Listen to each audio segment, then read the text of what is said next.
pessoas andam sem destino. Forasteiro.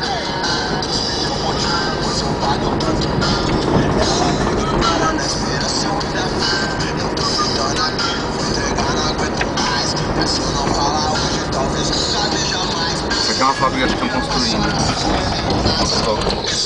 É um quê? Uma fábrica que eles estão construindo. O que vai ser? Eu não sei. Só sei que vai ser meu cliente. Eu vou vir aí e falar, vocês vão ser meu cliente. Por quê? Porque eu sou eu. É metido, a gente soltou mesmo.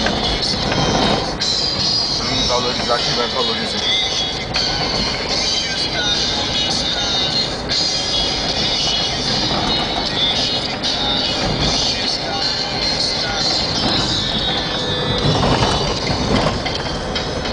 Essa estrada é Fórmula Spa-Francorchamps. Essas curvas tudo projetado. Tudo que você mais quer. Olha que delícia. Não, essa daqui não tem pra moto, não tem pra ninguém. Não tem.